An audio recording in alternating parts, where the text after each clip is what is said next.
Hello mga ga, ito na po yung ating 1 kilo recipe ng ating classic and obit cheese rolls. Bakery recipe po tayo ngayon na pang-display po natin ito sa ating stante, kaya ito na, simula na po natin. So dito sa ating dough, gagamit lang po tayo ng 1 kilo na first class flour or bread flour. Kung wala naman ay pwede naman kayong gumamit ng all-purpose flour. At 1 tablespoon ng yeast at 3/4 tablespoon ng bread improver.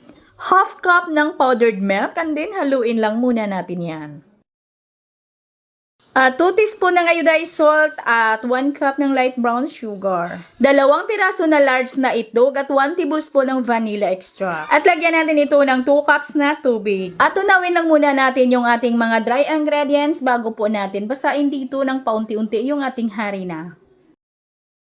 At sunod, ilagay po natin yung 3/4 cup na margarine. Pwedeng gumamit ng shortening, pwedeng paghaluin, at pwede din gumamit dito ng butter. Pwedeng masahin or pakinisin natin sa ating dough roller machine, pwedeng sa spiral mixer, at pwede din sa stand mixer. At hinati ko lang po yung ating dough kasi yung isang hati ay lagyan lang po natin yan ng food color na OB violet na mga 1/2 teaspoon lang. At yung dough po natin na ito ay pinadaan ko po ito sa aking dough roller machine, at pagkatapos ko po yung makinahin, ay agad ko na po yung pinutol sa 25 grams lang. Opo mga ga, 25 grams lang po yung putol ko dito para mura lang po yung bentahan ko dito. Kayo mga ga, depende na ho yan sa inyo kung ilang gramo po yung putol ninyo dito kasi depende na rin ho yan kung magkano po yung bentahan ninyo. At pagkatapos po natin itong putulin ay agad na po nating lagyan ng palaman na cheese sa loob kasi malambot lang naman yung ating dough. At dito sa 1 kilo po natin na harina mga ga ay nakaputol po tayo dito ng 100 pieces. At banyahan lang po natin yan ng shortening, yung plancha na paglalagyan po natin para hindi didikit yung ating tinapay pag ito'y naluto. At dilikizo brand pala yung gamit po natin dito na cheese. At pagkatapos ay palsahin lang muna natin ng 1, 2 hanggang 3 oras yung ating dough bago po natin ito lutuin. At pag nag 70 to 80% na yung volume or alsa ng ating dough ay lutuin na po natin ito sa may preheated 180 degrees Celsius,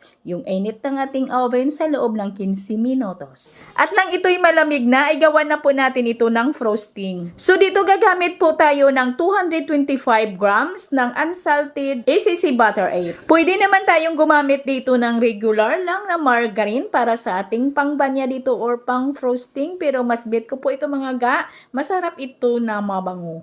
At binati lang po natin yan ng kaunti at pagkatapos ay lagyan lang po natin ng half cup na condensed milk. At pagkatapos ay batihin lang po natin ito hanggang sa ito'y mag-volume, hanggang sa ito'y maging smooth, hanggang sa maging ganito na po yung consistency ng ating frosting. At ibanya na po natin dito sa ibabaw ng ating rolls at pagkatapos ay gumamit lang po ako dito para sa pang-coating po natin ng white sugar. At pwede din tayo dito maglagay ng grated cheese sa ibabaw. At pwede din gagamit po tayo dito ng powdered milk para po sa ating coating. At para may ideya lang ho kayo, yung bentahan po natin dito ay 6 pesos to 7 pesos po. Ay kayo'y magkusting lang bago kayo magbenta.